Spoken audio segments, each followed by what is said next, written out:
Pelayanan BPJS yang kami Normal, berikan itu memang meliputi pelayanan-pelayanan yang baik rawat jalan, rawat inap, termasuk emergensi ya, seperti itu. Kecuali satu, kamar VVIP tadi.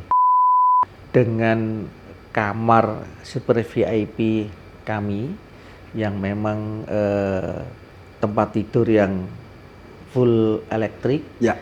ada tempat tidur penunggu, kemudian ada pantry, Ya. seperti itu, ada carport, kemudian ada microwave. Itu dengan harga per hari 1 juta itu sangat-sangat kompetitif.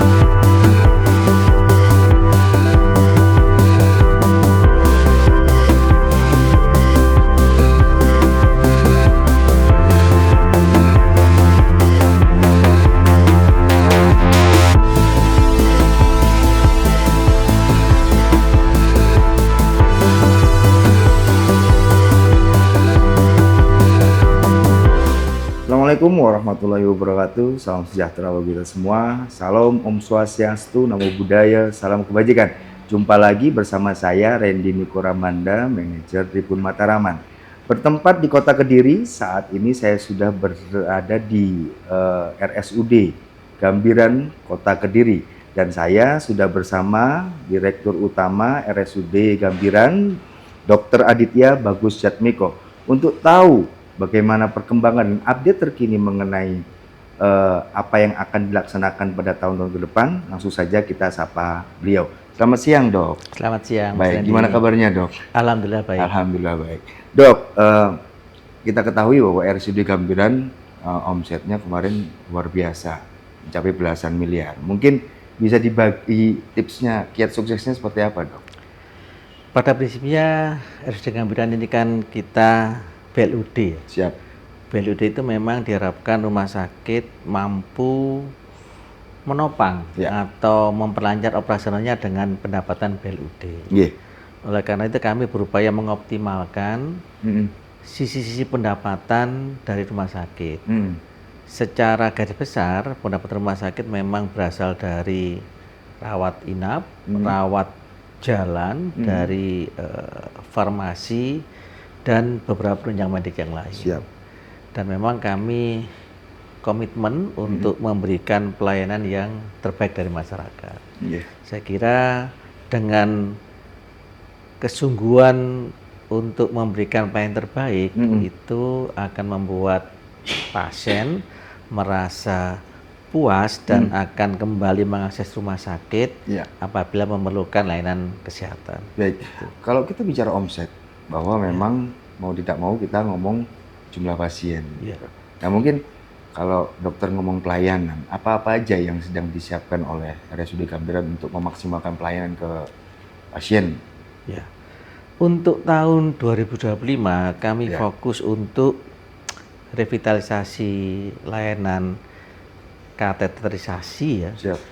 Jadi Gambiran dulu punya layanan kateterisasi cath lab, dan tahun ini memang kami berupaya untuk mengadakan kembali karena memang mesin cath lab ini baru akhir bulan kemarin kita revitalisasi mesinnya, kemudian ruangan untuk cath labnya juga sudah selesai kita bangun. Ini kami harapkan di 2025 sudah bisa memberikan pelayanan untuk masyarakat, terutama memang untuk pemasangan ring jantung. Ring jantung, Kemudian kami juga sudah menyiapkan ruangan rawat inap VVIP, Tegowangi 1 dan 2. Ini dalam upaya untuk memenuhi kebutuhan masyarakat, konsumen-konsumen tertentu, sehingga tidak perlu jauh-jauh ke luar kota, karena kami sudah ada layanan kamar retina VVIP yang salah satu keunggulannya adalah ada carport di depan ruangan ya. Luar biasa. Privasi pasien, keluarganya, akses untuk keluar masuk tersendiri. Ya, begitu ya. Apakah ini jadi bagian dari menjawab tantangan bahwa ada kelas rawat inap yang standar itu atau beda lagi, Pak? Iya. Kelas rawat inap standar ini merupakan salah satu ketentuan pemerintah ya, tapi diatur oleh Peraturan Menteri Kesehatan, di mana memang ada 12 parameter untuk masuk kategori kelas rawat inap standar. Baik. Gambiran menjawab tantangan ini dengan yang pertama yang kami melakukan konversi dari beberapa ruangan existing yang memang belum memenuhi standar tersebut, terutama dari sisi jumlah maksimal tempat tidur di dalam satu ruangan rawat inap. Karena memang dahulu Gambiran dibangun itu belum ada parameter ini, sehingga kami akan mengkonversi beberapa ruangan existing menjadi standar KRIS. Tetapi karena memang kebutuhannya cukup banyak, kami berencana akan membangun gedung rawat inap 5 lantai di lahan belakang rumah sakit. Itu juga salah satunya untuk menambah ruangan KRIS-nya. Termasuk nanti ada kamar VVIP dan VIP yang di salah satu lantainya. Tapi dari luasan lahan masih memungkinkan ya untuk dikembangkan lagi ya, Dok? Memungkinkan untuk dikembangkan. Total berapa tuh luasan untuk di RSUD Gambiran? Gambiran ini kurang lebih hampir 5 hektar kalau tidak salah, ya, seperti itu.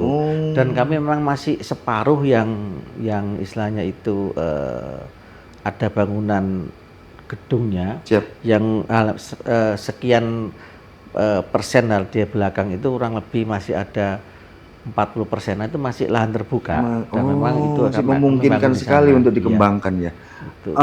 Kalau melihat sejumlah fasilitas VIP, kamar umum ada, menjaga privasi, terus kemudian sarana dan prasarana lain juga diperbaiki, apakah dokter punya tujuan bahwa menjadikan RSUD Gambiran sebagai salah satu rujukan di kawasan Mataraman? Atau seperti apa, Dok? Saya kira selaku rumah sakit umum milik pemerintah, dalam ini pemerintah Kota Kediri, kami memang mengampu kebutuhan rujukan dari masyarakat kota dulu yang pertama gitu. Sebagai rumah sakit tipe B, pendidikan, memang kami menyiapkan sarana prasarana alat medis kedokteran yang lengkap, sehingga memang menjadi rujukan. Salah satunya MRI. Untuk saat ini memang hanya ada 2 rumah sakit di Kota Kediri yang punya MRI. Tetapi Gambiran sudah lebih dulu punya MRI, jadi memang jadi rujukan seperti itu. Dan kami akan mengembangkan beberapa layanan lain, misalnya seperti terkait dengan onkologi ya, seperti itu. Insya Allah di tahun ini, sehingga memang kita harapkan masyarakat yang butuh layanan atau terapi terkait penyakit-penyakit keganasan atau kanker, itu tidak usah jauh-jauh ke rumah sakit yang di tipe A, misal di Surabaya atau di Malang. Itu. Tapi sejauh ini sebenarnya Gambiran sudah menjadi rujukan dari beberapa kota-kota yang dari sekitarnya. Gitu ya. Jadi memang ya sudah prepare lah, sudah dilakukan oleh RSUD Gambiran. Selain sarana dan prasarana, bahwa tidak dinafikan bahwa pembenahan di SDM juga perlu. Nah, mungkin dokter punya apa sih yang akan dilakukan untuk kedepannya seperti apa? Untuk sumber daya manusia itu memang sangat-sangat menentukan di bidang layanan jasa, terutama rumah sakitan ya. Karena konsumen rumah sakit ini cukup unik, maka komunikasi antara penyedia jasa, dalam hal ini tenaga kesehatan ya, apakah itu dokternya, apakah itu perawat atau petugas kesehatan yang lain, Baik. itu harus betul-betul berlangsung dengan komunikatif seperti itu. Siap. Berlangsung dengan efektif sehingga pasien itu tidak merasa hanya sebagai objek, tapi juga sebagai subjek, sehingga dilibatkan untuk setiap pengambilan keputusan, setiap informasi. Pasien akan mendapatkan layanan seperti apa, kapan, bagaimana, istilahnya metodenya itu harus disampaikan seperti itu, otomatis dengan bahasa yang mudah dimengerti oleh pasien. Ini memang kata kuncinya ya, karena jasa itu begitu untuk metode yang sama, yang menyampaikan itu berbeda, tidak ada standar komunikasi, maka yang dirasakan oleh pasien persepsinya bisa berbeda. Baik. Kalau ya kita kalau bicara rumah sakit tentu pelayanan. Biasanya ya banyak case yang terjadi. Biasanya dalam hal pelayanan itu ada pembedaan antara pasien BPJS, pasien asuransi ataupun pasien mandiri. Nah, mungkin untuk menyamakan supaya tidak ada pembeda ini, seperti apa Dok penekanannya ke teman-teman di lapangan? Iya, ini yang ingin saya luruskan. Sebetulnya masalahnya bukan ada perbedaan apa tidak, tetapi adalah standar dan di atas standar. Seperti itu. Kalau kita analogkan, semua penumpang pesawat itu sama, walaupun yang dia masuk kategori low cost carrier, itu standar keamanan, standar keselamatannya sama. Penumpang yang duduk di kelas biasa dengan yang di kelas bisnis, standar keselamatannya sama. Hanya di kelas bisnis itu ada beberapa fasilitas tambahan. Jadi prinsipnya seperti itu. BPJS itu dilayani dengan standar pelayanan untuk pasien. Itu tidak ada perbedaan. Misal kalau untuk BPJS kemudian di nomor sekian kan, untuk BPJS kemudian dokternya juga melayani ala kadarnya, tidak, semuanya standar. Semua sama. Tetapi memang akan ada misalnya untuk kelas tertentu, sama seperti kelas-kelas 3, 2, 1, kelas-kelas VIP, itu pasti ada perbedaan dari fasilitas. Kalau memang untuk rawat jalan, ada yang klinik eksekutif, ada yang reguler. Pasien BPJS pun sebetulnya kalau memang sudah mengantri sesuai urutannya, ya akan dipandang sesuai urutannya, seperti itu. Dan itu semuanya sudah digitalisasi, sudah ada aplikasi, ada yang namanya mobile JKN dan itu sebetulnya mobile JKN itu sudah mengatur kalau seorang peserta BPJS dia mengakses mobile JKN untuk periksa ke satu poli tertentu, dia dapat nomor urutan pemeriksaan sekian, maka sebetulnya di mobile JKN itu memperkirakan dia akan dilayani jam sekian. Jadi sebetulnya semua aplikasi yang ada untuk peserta BPJS ini sudah mengatur cukup lengkap. Tinggal pesertanya mau memanfaatkan atau tidak, seperti itu. Jadi sekali lagi memang tidak ada apa istilahnya menganaktirikan peserta BPJS, tetapi memang ada standar dan memang ada penambahan fasilitas sesuai SOP lah begitu. Baik, kalau kita ngomong rumah sakit umum daerah, itu biasanya kan ada pandangan bahwa RSUD itu pelayanannya kayak gini, kayak dokter Somo misal dan lain sebagainya. Mungkin untuk mengubah pandangan atau memperbaiki brand image RSUD untuk gambaran seperti apa?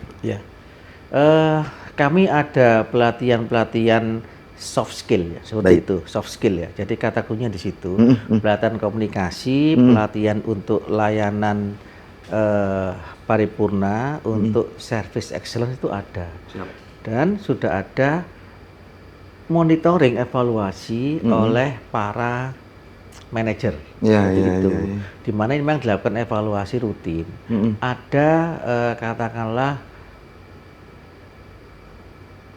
jalur atau ada katakanlah review terkait komplain, terkait kemudian bagaimana manajer yang terkait itu berupaya menyelesaikan komplain sebaik-baiknya, berupaya untuk mencari penyebab kenapa sih kok timbul komplain, supaya nanti ke depan bisa dilakukan mitigasi, bisa dilakukan peningkatan mutu, bisa dilakukan peningkatan katakanlah sarana prasarana fasilitas, itu akan kita upayakan, karena untuk menjaga mutu itu harus berkesinambungan ya. Iya betul. Dan saya kira ini terjadi di setiap bisnis apapun. Kalau kita mengacu teori Kaizen dari Jepang, itu memang harus dilakukan dengan evaluasi dan berkesinambungan. SD Gambir juga sudah terakreditasi ya, di mana memang artinya sudah ada standar untuk masing-masing tindakan, ada standar prosedur yang berlaku. Kami juga sudah memiliki standar pelayanan itu yang diatur oleh Kemendagri seperti itu dan Kemenpan, sehingga memang ada komitmen pelayanan terhadap pasien ini. Apa sih komitmen pelayanan rumah sakit? Dan itu kami memang ya berupaya untuk menjaga supaya sesuai dengan apa yang dijadikan komitmen tadi. Baik, Dok, agak spesifik ya, mungkin saya tertarik dengan layanan VVIP yang ada di RSUD Gambir. Mungkin bisa diceritakan lebih spesifik, mungkin harganya berapa untuk sedikit mempromokan VVIP itu seperti apa, Dok? Ya, kami sebagai rumah sakit umum milik pemerintah Kota Kediri, dengan memang status BLUD, ini kami tetap berupaya untuk menjaga supaya tidak terlalu berorientasi bisnis. Jadi sifat untuk sosialnya itu tetap harus dijaga. Betul. Jadi dengan kamar super VIP kami yang memang dengan tempat tidur yang full elektrik, ada tempat tidur penunggu, ada ya kamar mandi kalau air hangat saya kira sudah biasa ya di VIP, kemudian ada pantry seperti itu, ada carport, kemudian ada microwave, itu dengan harga per hari 1 juta itu sangat-sangat kompetitif. Luar biasa itu. Kalau dibandingkan dengan di Surabaya dengan kamar dengan layanan yang sama gitu kan, luasan yang kurang lebih mungkin 8 kali 5, belum terhitung carport, itu sangat-sangat kompetitif menurut saya. Murah menurut saya berapa? Itu. Itulah itu. Itu baik. Kalau terkait layanan Universal Health Coverage (UHC), untuk pelaksanaannya di RSUD Gambir seperti apa? UHC atau Universal Health Coverage ini kan merupakan program pemerintah pusat yang kemudian ditindaklanjuti atau diteruskan ke pemerintah daerah. Baik. Jadi UHC ini kan di mana pemerintah daerah bertanggung jawab untuk pelayanan kesehatan bagi masyarakat tertentu untuk mendapatkan bantuan iuran kepesertaan BPJS. Sehingga nama universal, maka semuanya akan tercover oleh BPJS. Baik. Artinya UHC ini adalah pasien BPJS. Seperti itu. Jadi sebetulnya tidak ada perbedaan ya. Kami istilahnya melayani pasien UHC atau pasien peserta BPJS yang kategori penerima bantuan iuran dari pemerintah, tidak ada bedanya. Semuanya mengacu kepada regulasi yang dipakai oleh BPJS. Seperti itu. Kalau secara umum, kita dokter sekali lagi sering ngomong BPJS. Nah, secara umum untuk pelayanan pasien di BPJS RSUD Gambir seperti apa? Pelayanan BPJS yang kami berikan itu memang meliputi pelayanan-pelayanan yang baik rawat jalan, rawat inap, termasuk emergensi seperti itu. Jadi ini adalah 3 layanan besar. Ya. Itu tidak ada layanan di rumah sakit yang tidak bisa diakses oleh BPJS. Ya. Kecuali satu, kamar VVIP tadi. Oke. Itu aja yang tidak bisa diakses BPJS. Ya. Gitu. Tapi untuk layanan yang lain itu memang kami semuanya bisa diakses pasien BPJS. Tergantung dengan regulasi yang berlaku. Betul. Karena pasti ada sistem pola rujukan, ada sistem pola kontrol seperti itu, dan yang terbaru yang mungkin lagi hangat-hangatnya adalah terkait kasus kriteria emergensi seperti PMK 47. Iya, kegawat daruratan ya. Itu kalau menurut dokter sendiri seperti apa, Dok? Terkait sebetulnya kegawat darurat itu seperti apa sih? Sebetulnya kriteria gawat darurat itu masing-masing jenis layanan spesialisasi dari dokter itu punya batasan. Mana yang masuk kasus kategori emergensi, mana yang tidak. Baik.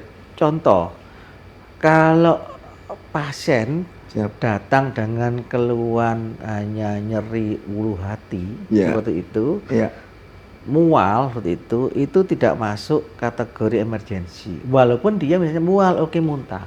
Tapi kalau tidak diketemukan tanda-tanda dehidrasi, tidak ada ditemukan tanda-tanda penurunan tekanan darah, tidak ada tanda-tanda katakanlah gangguan peredaran darah sampai ke tepi, artinya sampai ke ujung jari, pucat sampai berkerut seperti itu, tidak masuk emergensi. Oh, gitu. Jadi memang masyarakat kita ini belum terbiasa justru untuk mengakses Vaskes 1. Apakah itu di puskesmas, apakah itu di klinik yang bersama dengan BPJS, apakah di dokter praktek yang memang sebagai dokter BPJS, itu belum terbiasa. Maunya langsung ke IGD. Benar. Dan dulu itu masih diperbolehkan. Masih ada kelonggaran dari BPJS. Kalau rumah sakit kemudian melakukan klaim, maka masih dibayar oleh sebagai kasus rawat jalan. Tapi sekarang walaupun pasien sudah diopnamenkan, masuk rawat inap, tadi ya misalnya kasus dengan nyeri ulu hati, saya muntah-muntah lemas, masuk opname. Tapi kalau nanti misalnya dilakukan tindakan USG atau dilakukan pemeriksaan dengan endoskopi sekalipun, semua hasilnya normal, maka BPJS akan menolak klaimnya. Oh, jadi screening di awal pun tidak menjamin. Perlu ada screening lagi gitu, pemeriksaan lanjutan. Artinya dengan diagnosa awal, kan istilahnya kalau dalam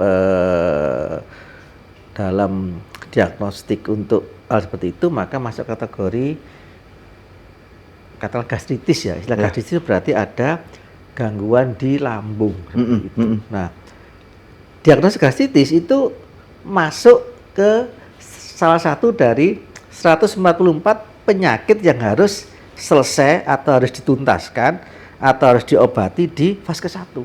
Oke, gitu ya. Kecuali ditemukan data tambahan dari pemeriksaan penunjang dari endoskopi, misalnya ketemu memang foto ada luka di lambung. Kemudian katakan di USG ditemukan ada misalnya batu empedu, itu baru bisa masuk kasus kategori darurat di rumah sakit. Tapi bila tidak, walaupun sudah diperiksa apa-apa yang dalam tanda petik sudah mengeluarkan biaya kan rumah sakit, itu ditolak sama sekali klaimnya. Artinya nantinya bakal dibebankan oleh si pasien nanti? Tidak bisa. Tidak bisa ya? Itu yang jadi masalah. Oh iya. Karena BPJS akan menolak klaim yang mungkin baru diajukan di akhir bulan. Kalau pasiennya sudah pulang, itu tidak mungkin kita bisa menagih. Walaupun misalnya rumah sakit katakanlah membuat perjanjian di awal dengan pasien, apabila klaim ditolak oleh BPJS, maka yang bersangkutan bersedia membayar pembiayaan yang keluar itu. Masuk umum tapi sulit nanti. Itu dalam prakteknya mereka tidak mungkin kita tagih setelah di belakang hari. Itu. Dan itu banyak terjadi di RSUD Gambir. Ya. Ini kan soal pemahaman masyarakat kan itu. Kita memang karena ini memang baru diterapkan secara tegas, baru kira-kira 2-3 bulan belakangan ini, kami tetap berupaya melakukan edukasi. Edukasi. Beberapa kali kami memang mungkin ada pertemuan dengan media massa, kemudian kami juga mungkin talk show di radio. Terus kemudian kita buat banyak leaflet, dan Gambiran selaku Rumah Sakit Umum Daerah milik pemerintah Kota Kediri, kita membuat semacam safety net. Jadi untuk masyarakat Kota Kediri yang karena memang ketidaktahuannya keliru datang ke IGD dan ternyata kasusnya masuk kategori non-emergency, itu tetap kami lakukan pemeriksaan, tetap kami lakukan diberikan terapi dan diberikan obat sementara. Dengan pesan kalau memang sakitnya masih berlanjut, maka pasien sebaiknya periksa ke Vaskes 1 untuk minta rujukan balik ke rumah sakit, seperti itu. Jadi jangan sampai ada pasien yang keliru datang ke IGD karena mungkin tidak paham tentang emergensi, kemudian ditolak begitu saja tanpa ketemu dokter, tanpa diperiksa, dan tidak dapat apa-apa. Jadi tetap pasien pulang walaupun dia keliru, itu kami berikan obat terapi secara cuma-cuma. Kami anggap itu salah satu fungsi sosial CSR-nya rumah sakit. Gratis ya dok ya, gratis, untuk proses itu luar biasa. Baik, terakhir dok, dari segala upaya yang sudah dilakukan dokter, secara pribadi, harapannya dokter untuk RSUD Gambiran ke depan ini seperti apa dok? Sama seperti bisnis yang lain ya, RSUD Gambiran harus bisa berkembang memenuhi tuntutan konsumennya, dalam ini tuntutan masyarakat. Maka RSUD Gambiran harus bisa itu tadi menambah kompetensi atau meningkatkan kompetensi para tenaga medisnya. Meningkatkan kompetensi para nakes yang lain, perawat, analis, tenaga gizi, siapapun, tenaga laboratorium, itu untuk meningkatkan mutu. Kedua juga kita akan melengkapi alat, itu. Walaupun tujuan jangka sangat panjangnya mungkin kita mengarah ke tipe A, seperti itu. Ini kan boleh orang bermimpi ya, dari tipe A. Tetapi secara prinsip rumah sakit itu tidak boleh merasa puas dengan kondisi sekarang. Seperti itu. Kita berpikir bahwa selalu ada standar target sasaran yang harus dicapai. Jadi kita tidak boleh berhenti, oh aku sampai di sini cukup, tapi selalu ada rumah sakit yang bisa kita jadikan acuan untuk lebih baik. Kedepannya sih memang untuk jangka panjang seperti itu. Tapi tetap kita ini akan mengikuti owner ya, pemilik lah. Ini memang pemerintah Kota Kediri. Pada prinsipnya kalau Gambiran memang harus dan wajib mengembangkan diri sesuai dengan arahan dari pemilik. Saya kira demikian. Baik dokter, terima kasih atas waktunya. Baik Tribuners dan pembaca harian Surya dimanapun Anda berada, itu tadi bincang santai saya bersama Direktur Utama RSUD Gambiran Kota Kediri, Dr. Aditya Bagus Setmiko. Semoga bisa diambil hikmah dan manfaatnya. Saya Randy Nikoramanda, pamit. Assalamualaikum warahmatullahi wabarakatuh. Download Tribun X sekarang. Menghadirkan lokal menjadi Indonesia.